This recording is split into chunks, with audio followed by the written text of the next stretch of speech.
Just charge it to your card, my brother mocked, expecting me to pay for his lavish party. I left right away. An hour later, my phone exploded with messages. The city skyline stretched before me, glittering under the evening sky as I sat in my car outside the lavish venue.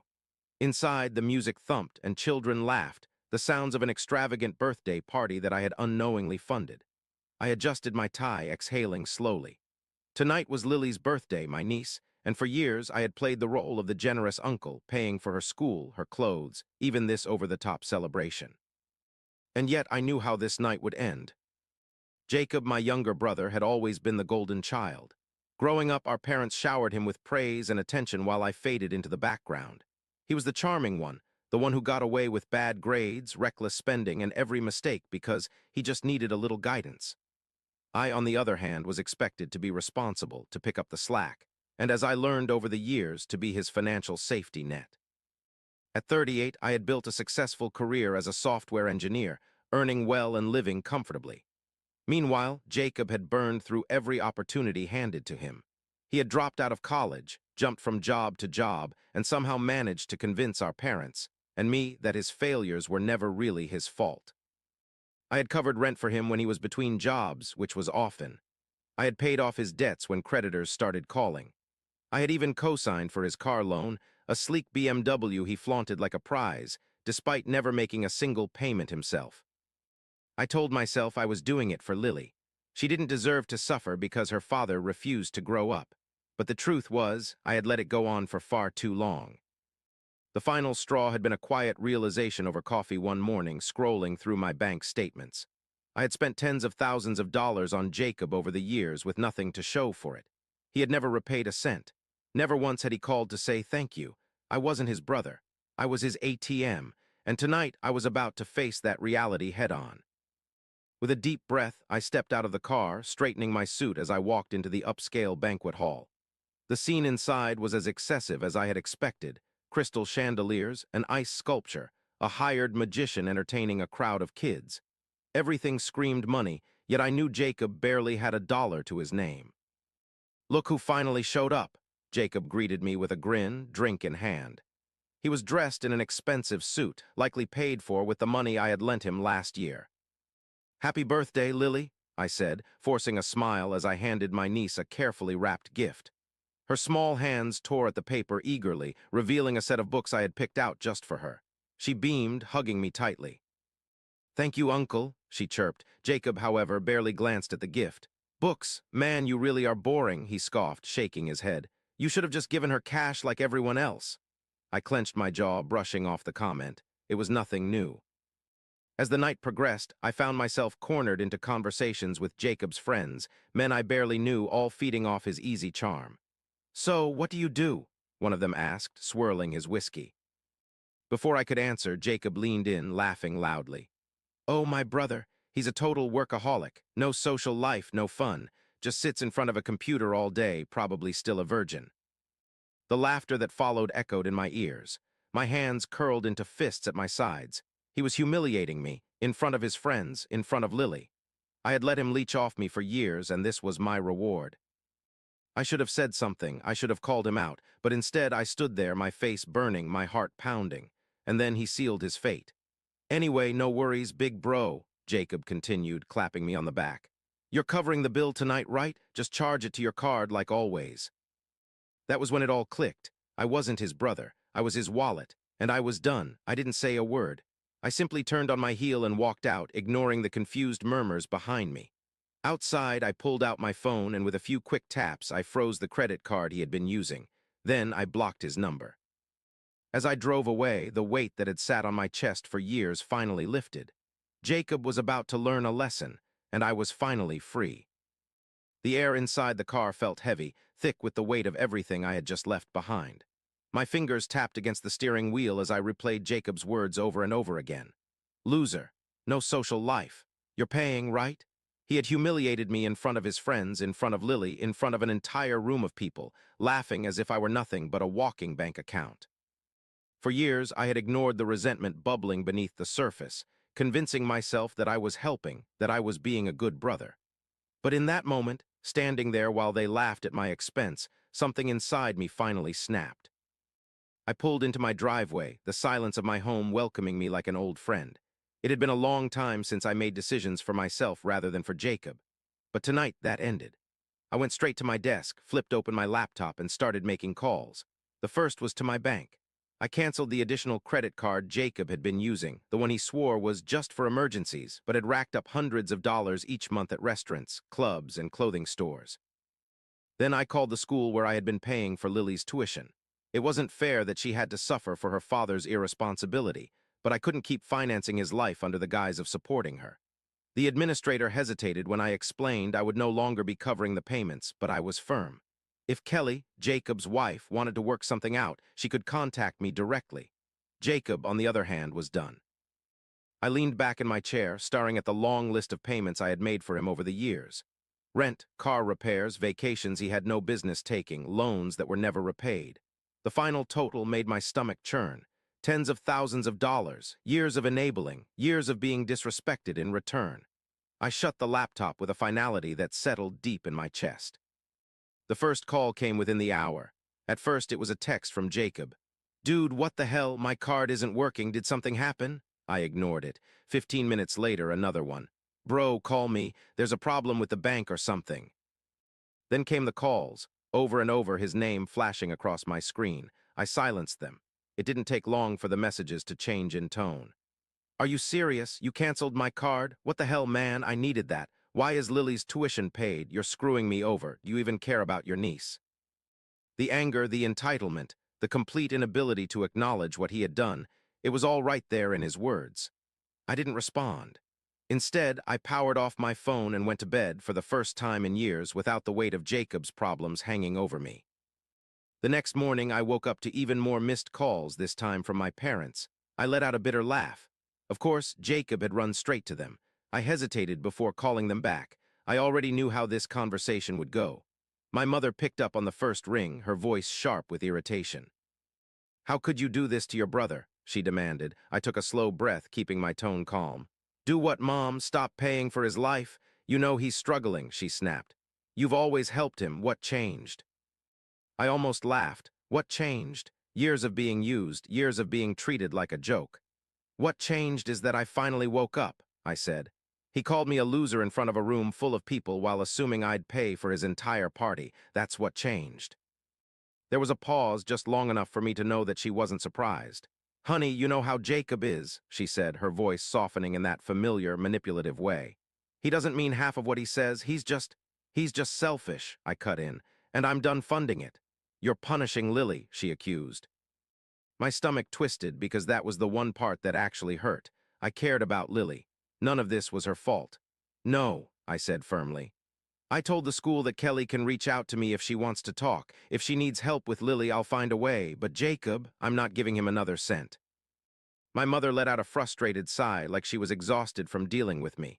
"You've always been so cold. He's your brother. He needs you." "No, Mom," I said, my voice steady. "He needs to grow up." I hung up before she could say anything else. Hours passed before Jacob tried calling again.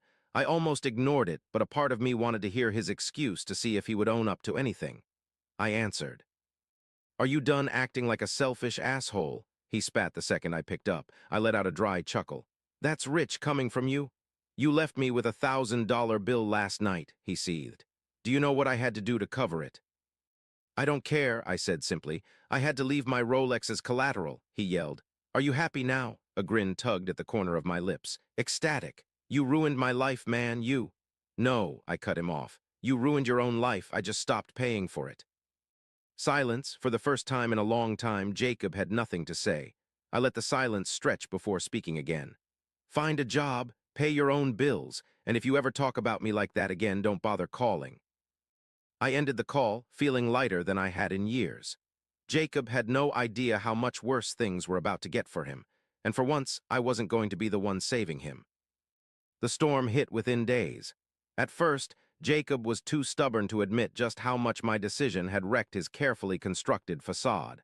But the cracks started showing almost immediately.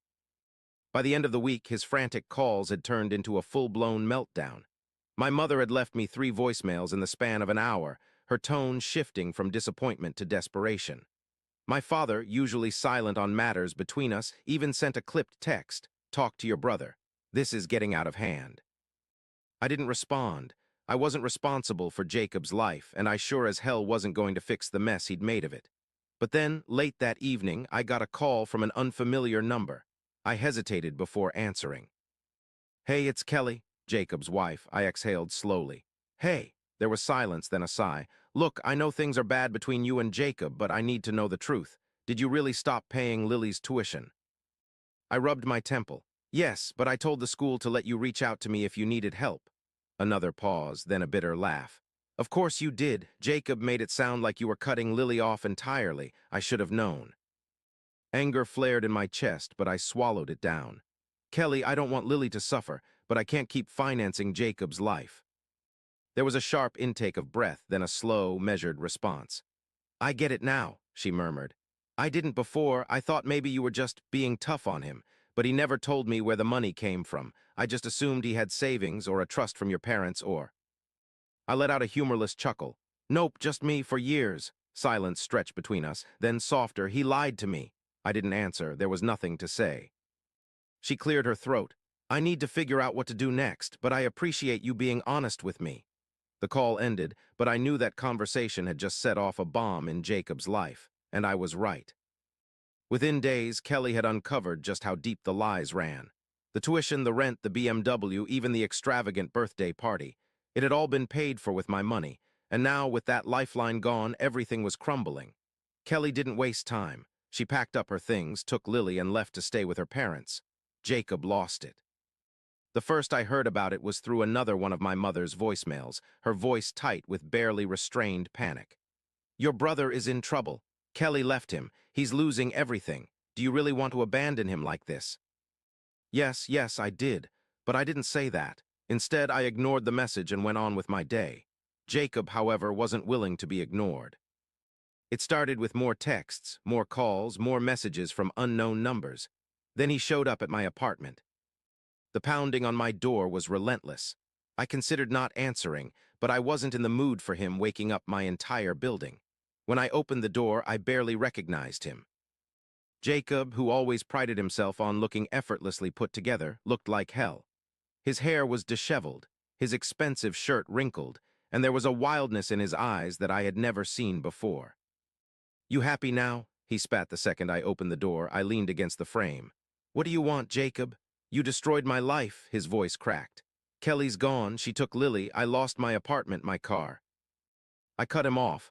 No, Jacob, I didn't destroy your life. You did. I just stopped funding the fantasy. His face twisted in fury. You think you're better than me? He shoved a hand through his hair, laughing bitterly. Sitting here in your fancy apartment, acting like you're some perfect saint. I never claimed to be perfect, I said coolly. I just know how to take responsibility for my own damn life. His hands clenched into fists at his sides. You don't even care, do you? I care that you humiliated me in front of an entire room of people while expecting me to pay for your lifestyle. I care that you took advantage of me for years and never once said thank you. I care that you only see me as a bank account. His mouth opened, but I wasn't done. But I don't care about fixing your mistakes anymore. That's your job. For the first time since the conversation started, his bravado faltered. His eyes darted away, his shoulders sinking just slightly. Just help me one last time, he said, and this time his voice was quieter. Just enough to get back on my feet. I swear I'll pay you back. I exhaled, shaking my head. No, Jacob. His eyes snapped back to me, wide with disbelief. You're really going to let me fall? I met his gaze. You already fell. I just stopped catching you. A long silence stretched between us. Then, without another word, he turned and walked away. The silence didn't last long. Jacob wasn't the type to accept consequences quietly, and my parents weren't the type to let things go. The calls kept coming, each one more urgent than the last. At first, I ignored them. But after a particularly persistent streak of messages, I finally picked up one evening, bracing myself for the storm. You have to fix this, my mother's voice came through, sharp and accusing. I let out a slow breath. Fix what? Jacob, she snapped, as if it were the most obvious thing in the world. He's lost everything. He's barely getting by. He's your brother. I rubbed my temple. And, she sputtered, as if she couldn't believe my indifference. He's struggling, and you're just sitting there doing nothing. This isn't how family works. I clenched my jaw. Funny, I don't remember anyone stepping in to help me when I was the one handling all of his problems. My father's voice cut in deeper, more controlled. It's gone far enough, son. He's your little brother. He made mistakes, but you don't just abandon family. I let out a bitter chuckle. That's rich, coming from you. You never abandoned Jacob, but you sure as hell abandoned me every time you chose him over me. The words hung heavy between us. My father was silent for a moment before exhaling sharply. That's not fair. No, I challenged. Every time he screwed up, I was the one cleaning up his mess. Every time I needed support, I was told to be the responsible one. For years, I paid for his rent, his car, his daughter's education, even his damn birthday parties. And what did I get in return? Mockery, disrespect. You don't get to call me the bad guy now that I finally said enough. You're being cruel, my mother said, her voice tight with frustration. He's living in our basement. He has nothing. He's miserable, I scoffed. And whose fault is that? Another silence. You don't get it, she said eventually. You've always been cold like this. You never had Jacob's heart. He's always been more sensitive than you. I let out a humorless laugh. Right, Jacob is sensitive. Sensitive enough to expect everyone to bail him out while he treats them like garbage. Do you even love your brother? She shot back. I closed my eyes, my grip on the phone tightening. I did love him, but love isn't a free pass to treat people like dirt. Love isn't letting someone use you until there's nothing left. My father sighed. So that's it, you're just done with him. I'm done with being his safety net. My mother's voice dropped, softer now. And Lily, you're just going to abandon her too. My chest tightened. That was the one card they had left to play, and they knew it. No, I said after a beat. I already set up a college fund for her. I made sure she's taken care of, but that money, it doesn't go through Jacob. He doesn't get a cent. I could hear my mother's breath hitch, hear the realization sinking in that I wasn't bending this time. This isn't how family should be, she whispered. I exhaled. No, it's not, but that's not my fault. I hung up before she could say anything else. For the first time, I didn't feel guilty. Jacob must have realized that my parents weren't going to convince me to change my mind, because a week later, he showed up at my office. I spotted him through the glass door, disheveled, thinner than I remembered, dark circles under his eyes. There was none of the usual arrogance in his stance. I considered calling security, but instead I stepped outside, arms crossed. I need to talk to you, he said, his voice hoarse. I sighed. You have 2 minutes. He swallowed, looking around as if the weight of standing here asking for help was suffocating him. I messed up. I arched a brow. You don't say. He shifted uncomfortably, rubbing the back of his neck. I didn't think things would get this bad. Kelly's gone. I can't see Lily. I don't even have a damn car anymore. I waited, saying nothing. He exhaled. I just need a little help, man, just enough to get out of my parents' place. I swear I'll get back on my feet. I tilted my head. Like you swore to pay me back all the other times. He flinched. This time's different. I shook my head. No, it's not. His jaw clenched. So that's it. You're really just going to watch me suffer? I met his gaze, steady and unyielding. No, I'm going to let you finally take responsibility for your own life. His hands curled into fists at his sides. You're such a selfish bastard, I smirked. And yet, for years, I was the only reason you had a roof over your head. Funny how that works. His face twisted with anger, but he didn't have a comeback. I'm done, Jacob, I said, my voice calm. You want to fix your life? Do it yourself. You want to see Lily? Get a job, prove to Kelly that you can be a decent father, but I'm not fixing this for you. His eyes burned with resentment, but there was something else there too, something raw, something uncertain.